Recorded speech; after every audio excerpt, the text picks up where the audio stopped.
Hello dear students, welcome in my YouTube class. तो बच्चों, आज की क्लास में बहुत ही इंटरेस्टिंग टॉपिक की हम बात करेंगे, that is molecular orbital theory, जो काफ़ी इंपॉर्टेंट टॉपिक है। इससे क्वेश्चंस हमेशा पूछे जाते हैं।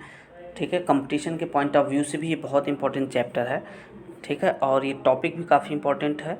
ठीक है, तो इस टॉपिक को आप अच्छे से समझ लो। ठीक है, तो प्रीवियस क्लास में हमने आपको बताया था हाइब्रिडाइजेशन के बारे में, hybridization involving sp and d orbital, जहाँ पे हमने sp3d और sp3d2 हाइब्रिडाइजेशन की बात की थी और उसके एग्जांपल्स की बात की थी। तो आज की क्लास में हम मॉलिक्यूलर ऑर्बिटल थ्योरी की बात करेंगे। देखो, मॉलिक्यूलर ऑर्बिटल थ्योरी क्या होता है कि ऐसी थ्योरी जहाँ पे मॉलिक्यूल्स के जो ऑर्बिटल्स होते हैं, ठीक है, वो इन्वॉल्व होते हैं बॉन्डिंग में। किस तरीके से बॉन्डिंग होती है और किस तरीके से एटॉमिक ऑर्बिटल्स कंबाइंड होकर मॉलिक्यूलर ऑर्बिटल्स फॉर्म करते हैं। ठीक है, और उनकी एनर्जीज़ क्या होती है, इन सारी चीज़ों के बारे में हम डिस्कस करेंगे।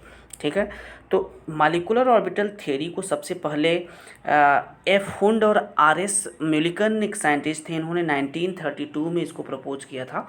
ठीक है, मॉलिक्यूलर ऑर्बिटल थ्योरी को डेवलप किया था एफ हुंड और आर एस म्यूलिकन ने 1932 में।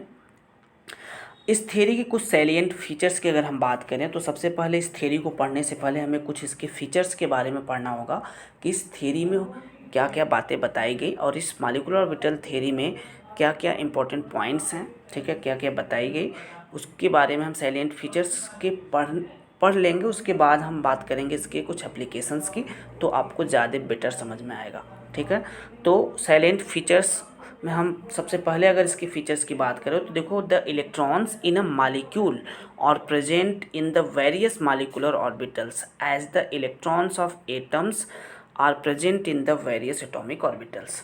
देखो, इसमें क्या बताया जा रहा है कि जो इलेक्ट्रॉन्स होते हैं, ठीक है, इन अ मॉलिक्यूल, किसी भी मॉलिक्यूल्स में जो इलेक्ट्रॉन्स होते हैं वो किस में प्रेजेंट होते हैं, डिफरेंट डिफरेंट मॉलिक्यूलर ऑर्बिटल्स में प्रेजेंट होते हैं। मॉलिक्यूलर ऑर्बिटल्स का फॉर्मेशन कैसे होता है, जब एटॉमिक ऑर्बिटल्स कंबाइंड होते हैं तो मॉलिक्यूलर ऑर्बिटल्स बनता है। जैसे आप जानते हो एटम्स के कॉम्बिनेशन से मॉलिक्यूल्स बनता है, तो उसी तरीके से एटम्स के जो ऑर्बिटल्स होते हैं उन्हें एटॉमिक ऑर्बिटल्स कहा जाएगा। तो एटॉमिक ऑर्बिटल्स के कॉम्बिनेशन से क्या बनता है, मॉलिक्यूलर ऑर्बिटल्स का फॉर्मेशन होता है। ठीक है, तो जो इलेक्ट्रॉन्स होते हैं वो मॉलिक्यूल्स में जो भी इलेक्ट्रॉन्स प्रेजेंट होते हैं वो सारे इलेक्ट्रॉन्स, ठीक है, वेरियस डिफरेंट मॉलिक्यूलर ऑर्बिटल्स में प्रेजेंट होते हैं। जैसे कि एटम्स में इलेक्ट्रॉन्स प्रेजेंट होते हैं वेरियस एटॉमिक ऑर्बिटल्स में। ठीक है, एटम्स के केस में जैसे डिफरेंट डिफरेंट एटॉमिक ऑर्बिटल्स में इलेक्ट्रॉन्स प्रेजेंट होते हैं, उसी तरीके से मॉलिक्यूल्स में, ठीक है, electrons different different molecular orbitals में प्रेजेंट होते हैं। This is the first feature.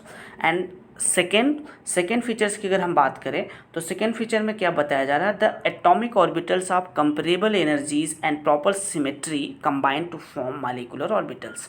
देखो, सेकेंड पॉइंट में कि जो एटॉमिक ऑर्बिटल्स होते हैं इनकी जो एनर्जीज होती है वो कंपेरेबल होती है। मतलब कहने का कि जो एटॉमिक ऑर्बिटल्स कंबाइंड होते हैं, ठीक है, मॉलिक्यूलर ऑर्बिटल्स के फॉर्मेशन के लिए जो एटॉमिक ऑर्बिटल्स कंबाइंड होते हैं उन एटॉमिक ऑर्बिटल्स की जो एनर्जीज होती है वो मतलब लगभग सिमिलर होती है। ठीक है, कंपेरेबल एनर्जीज होती है और उनकी सिमेट्री क्या होती है, प्रॉपर होती है। मतलब सिमेट्री प्रॉपर होगी, ठीक है, तभी वो कंबाइंड होते हैं और प्रॉपर सिमेट्री के साथ वो कंबाइंड होकर क्या बनाते हैं, मॉलिक्यूलर ऑर्बिटल्स का फॉर्मेशन करते हैं। ठीक है, जैसा कि आप यहाँ पे एक टर्म देख रहे हो, प्रॉपर सिमेट्री। सिमेट्री का मतलब क्या होता है कि देखो, जैसे कोई भी ऑर्बिटल है, जैसे अगर हम पी ऑर्बिटल्स की अगर बात करते हैं, ठीक है, तो पी ऑर्बिटल्स में जो दो लोब होते हैं, ठीक है, अब ये जब हाइब्रिड ऑर्बिटल्स बनता है, ठीक है, तो इस तरीके से एक बड़ा लोब होता है, एक छोटा लोब होता है।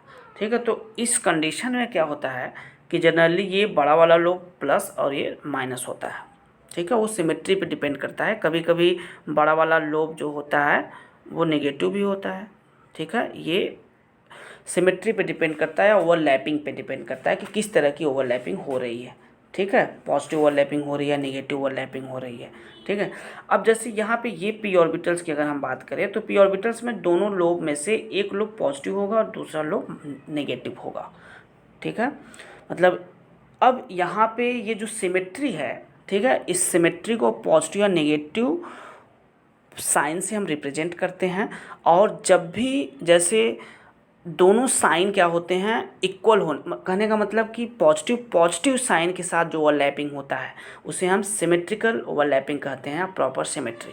मतलब जब भी ओवरलैप होते हैं एटॉमिक ऑर्बिटल्स तो उनका प्रॉपर सिमेट्री का मतलब, उनमें एक प्रॉपर सिमेट्री का मतलब पॉजिटिव पॉजिटिव ओवरलैप होना चाहिए। मतलब जो साइंस है वो क्या होने चाहिए, इस तरीके से ओवरलैप करने चाहिए। जैसे कि ये देखो पी ऑर्बिटल है, this is plus sign and this is minus sign. अब यहाँ पे एक और मान लो हमने ले लिया, ठीक है, इस तरीके से, ठीक है, ये प्लस साइन ये माइनस साइन। अब ये जो ओवरलैप करेंगे तो अगर इस तरीके से इनकी ओवरलैपिंग हो रही है, ठीक है, मान लो ये वाला आपका जो है this is positive sign, this is positive sign and this is negative sign. अब दूसरा जो ऑर्बिटल है ये इस तरीके से ओवरलैप कर रहा है और ये भी पॉजिटिव साइन के साथ है और नेगेटिव साइन। तो यहाँ पे सिमेट्री क्यों प्रॉपर मैच कर रही है, क्योंकि यहाँ पे दोनों की साइन क्या है, इक्वल है। मतलब पॉजिटिव टर्मिनल का कॉम्बिनेशन ओवरलैपिंग पॉजिटिव टर्मिनल के साथ हो रहा है, ठीक है। तो इसी वजह से यहाँ पे इस तरह की सिमेट्री को हम क्या बोलते हैं, प्रॉपर सिमेट्री बोलते हैं, ठीक है। मतलब यहाँ पे सिमेट्री क्या कर रही है, मैच कर रही है, ठीक है। यहाँ पे सिमेट्री क्या कर रही है, मैच कर रही है। अगर नेगेटिव टर्मिनल्स के साथ अगर ओवरलैप होता है तो वहाँ भी मैच कर रही है सिमेट्री। मतलब symmetry should be match in the formation of molecular orbitals, ठीक है। तो प्रॉपर सिमेट्री होनी चाहिए। अब देखो नेक्स्ट जो पॉइंट है उस नेक्स्ट पॉइंट्स में क्या बताया जा रहा है, that is the number of molecular orbital formed is equal to the number of combining atomic orbitals। कहने का मतलब जितने एटॉमिक ऑर्बिटल्स कंबाइंड होते हैं, ठीक है, नंबर्स में एटॉमिक ऑर्बिटल्स जितने भी कंबाइंड होंगे उतने ही मॉलिक्यूलर ऑर्बिटल्स का फॉर्मेशन होगा। कहने का मतलब अगर दो एटॉमिक ऑर्बिटल्स का कॉम्बिनेशन हो रहा है तो जाहिर सी बात है दो मॉलिक्यूलर ऑर्बिटल्स बनेंगे। अगर चार एटॉमिक ऑर्बिटल्स इन्वॉल्व हो रहे हैं, ठीक है, चार एटॉमिक ऑर्बिटल्स कंबाइंड हो रहे हैं तो चार मॉलिक्यूलर ऑर्बिटल्स बनेंगे। जितने नंबर ऑफ एटॉमिक ऑर्बिटल्स होंगे उतने नंबर ऑफ मॉलिक्यूलर ऑर्बिटल्स का फॉर्मेशन होगा, ठीक है। तो नेक्स्ट पॉइंट क्या है, when two atomic orbitals combine to each other two molecular orbitals are formed, one is known as bonding and an other is known as anti bonding molecular orbitals. देखो इसमें बच्चे क्या कह रहा है कि जब दो एटॉमिक ऑर्बिटल, जैसे मान लो ये दो एटॉमिक ऑर्बिटल्स हैं, ठीक है, ये मान लो 1s है, ये भी 1s है।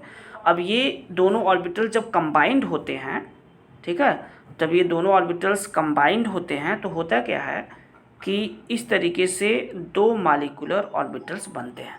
ये क्या है, 1s क्या है, this is the atomic orbital AO, this is also atomic orbitals. और बीच वाला ये जो बन रहा है इसे हम क्या बोलेंगे, मॉलिक्यूलर ऑर्बिटल्स बनेंगे। क्योंकि एटॉमिक ऑर्बिटल्स या एटम्स कंबाइंड होकर क्या बनाते हैं, मॉलिक्यूल्स बनाते हैं। तो ये दोनों जो हैं एटॉमिक ऑर्बिटल्स कंबाइंड होकर क्या बना रहे हैं, मॉलिक्यूल्स बना रहे हैं। तो इन ऑर्बिटल्स को क्या कहा जाता है, मॉलिक्यूलर ऑर्बिटल्स कहा जाता है। जो नीचे वाला ऑर्बिटल्स है इसे हम 1s बोलते हैं और ऊपर वाला सिग्मा 1s बोलते हैं और ऊपर वाले को सिग्मा स्टार 1s बोलते हैं। स्टार का मतलब होता है एंटी बॉन्डिंग, क्या बोलते हैं, एंटी बॉन्डिंग। और नीचे वाले को क्या बोलते हैं, नीचे वाले को बॉन्डिंग ऑर्बिटल कहा जाता है। कहने का मतलब जो नीचे वाला ऑर्बिटल है उसकी एनर्जी कम होगी, जिसकी एनर्जी कम होगी उसको बॉन्डिंग ऑर्बिटल, और जो ऊपर वाला है जिसकी हायर एनर्जी है, ठीक है, इसको हम क्या बोलेंगे, एंटी बॉन्डिंग ऑर्बिटल बोलते हैं, ठीक है। तो जब भी एटॉमिक ऑर्बिटल्स कंबाइंड होते हैं एक साथ तो उसमें जब दो एटॉमिक ऑर्बिटल्स कंबाइन हो गए तो दो मॉलिक्यूलर ऑर्बिटल्स बनता है, जिसमें एक क्या कहलाता है, बॉन्डिंग ऑर्बिटल, और दूसरा क्या कहलाता है, एंटी बॉन्डिंग ऑर्बिटल कहलाता है, ठीक है। जिसकी एनर्जी ज़्यादा होती है उसे एंटी बॉन्डिंग, जिसकी कम होती है उसे बॉन्डिंग ऑर्बिटल्स कहा जाता है। देखो बच्चों नेक्स्ट जो पॉइंट है काफ़ी इंपॉर्टेंट है, the bonding molecular orbital has lower energy, ठीक है। मतलब जो बॉन्डिंग मॉलिक्यूलर ऑर्बिटल्स होते हैं उनकी एनर्जी कम होती है, लोअर एनर्जी होती है, लेकिन उनकी स्टेबिलिटी क्या होती है, ज़्यादा होती है। कहने का मतलब जो बॉन्डिंग मॉलिक्यूलर ऑर्बिटल्स हैं, ठीक है, जो बॉन्डिंग मॉलिक्यूलर ऑर्बिटल्स होते हैं उनकी एनर्जी तो कम होगी लेकिन स्टेबिलिटी ज़्यादा होगी, ठीक है, than the corresponding anti bonding molecular orbitals, ठीक है। As compare to anti bonding molecular orbitals के कंपेरिजन में जो बॉन्डिंग ऑर्बिटल्स होती हैं उनकी एनर्जी कम होती है लेकिन स्टेबिलिटी ज़्यादा होती है। और जो एंटी बॉन्डिंग मॉलिक्यूलर ऑर्बिटल्स होते हैं, एंटी बॉन्डिंग मॉलिक्यूलर ऑर्बिटल्स की एनर्जी क्या होती है, हाई होती है, लेकिन स्टेबिलिटी क्या होती है, इनकी कम होती है। स्टेबिलिटी क्या होती है, इनकी कम होती है। ठीक है बच्चों। अब देखो नेक्स्ट पॉइंट क्या है। नेक्स्ट पॉइंट है आपका the molecular orbitals like atomic orbitals are filled in accordance with the Aufbau principle obeying Pauli exclusion principle and होल्स रूल। देखो मॉलिक्यूलर ऑर्बिटल्स जो बनते हैं एटॉमिक ऑर्बिटल्स के कॉम्बिनेशन से जो मॉलिक्यूलर ऑर्बिटल्स बनते हैं उन मॉलिक्यूलर ऑर्बिटल्स में इलेक्ट्रॉन्स की जो फीलिंग होती है, जैसे कि एटम्स में हम करते हैं इलेक्ट्रॉन्स की फीलिंग, तो वहाँ पे हमें ध्यान देना होता है Aufbau principle, Pauli exclusion principle, होल्स रूल। तो उसी तरीके से मॉलिक्यूलर ऑर्बिटल्स में भी जब इलेक्ट्रॉन्स हम फिल करेंगे तो सेम यही रूल्स फॉलो होना चाहिए। अबाउ प्रिंसिपल, आप पाउली एक्सक्लूजन प्रिंसिपल और होल्स रूल्स के बेसिस पे ही हम मॉलिक्यूलर ऑर्बिटल्स में इलेक्ट्रॉन्स फिल करेंगे। ठीक है, जैसे कि हम करते आ रहे हैं। ठीक है बच्चों। नेक्स्ट जो टॉपिक है आपका that is formation of molecular orbitals. किस तरीके से मॉलिक्यूलर ऑर्बिटल्स बनते हैं उसकी हम बात करेंगे। Linear combination of atomic orbitals क्या होते हैं इसके बारे में हम देखेंगे। ठीक है, तो जैसा कि स्क्रीन पे आप देख रहे हो, ठीक है, linear combination of atomic orbitals. ठीक है, आप यहाँ देखो एक इस तरीके से पेन से लिखा हुआ है, इसको आप समझ लो ध्यान से। ठीक है, इसमें देखो फॉर्मेशन ऑफ मॉलिक्यूलर ऑर्बिटल्स क्या हो रहा है। It is formed by the linear combination of atomic orbitals. Molecular orbitals का फॉर्मेशन कैसे होता है। It is formed by the linear combination of atomic orbitals. Linear combination of atomic orbitals. मान लो ये साई क्या है, एक वेव फंक्शन है। साई क्या है, एक वेव फंक्शन है। साई एमओ लिखा हुआ है। साई एमओ का मतलब wave function of molecular orbital. ठीक है, जब कंबाइंड होगा, मान लो दो एटम है ए और बी, तो उनके वेव फंक्शन क्या होंगे, साई ए और साई बी होगा। दोनों में बीच में क्या लिखा है, प्लस माइनस साइन। ठीक है, मतलब प्लस के लिए बॉन्डिंग ऑर्बिटल और माइनस के लिए एंटी बॉन्डिंग वर्ड यूज़ किया गया है। ठीक है, प्लस का मतलब बॉन्डिंग और माइनस के लिए एंटी बॉन्डिंग। ठीक है, तो मॉलिक्यूलर ऑर्बिटल जब बनता है तो एक बॉन्डिंग होगा, दूसरा एंटी बॉन्डिंग होगा। ठीक है, तो psi A and psi B. ठीक है, therefore the two molecular orbitals sigma and sigma star are formed.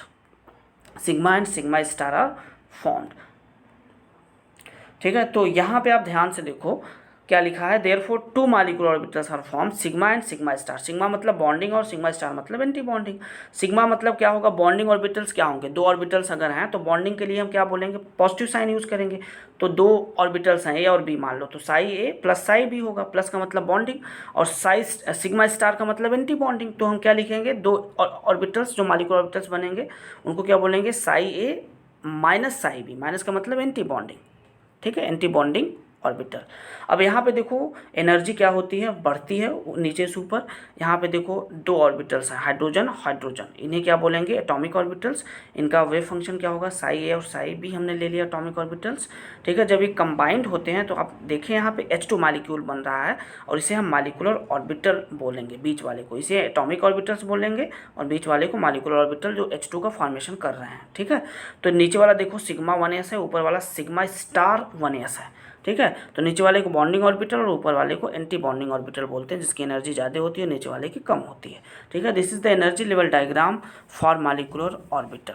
ठीक है, एग्जाम्पल किसका लिया गया है, यहाँ पे H2 मॉलिक्यूल का लिया गया है। ठीक है, तो H2 मॉलिक्यूल के लिए एक एटम क्या होगा, H, और दूसरा एटम H होगा। दो हाइड्रोजन के एटम कंबाइंड होते हैं तभी तो यहाँ H2 मॉलिक्यूल बनता है। तो किस तरीके से मॉलिक्यूलर ऑर्बिटल थियरी को फॉलो करके मॉलिक्यूल्स बनते हैं, मॉलिक्यूलर ऑर्बिटल्स, इसके बारे में, अब इसके एप्लीकेशंस के बारे में कुछ हम नेक्स्ट क्लास में डिस्कस करेंगे।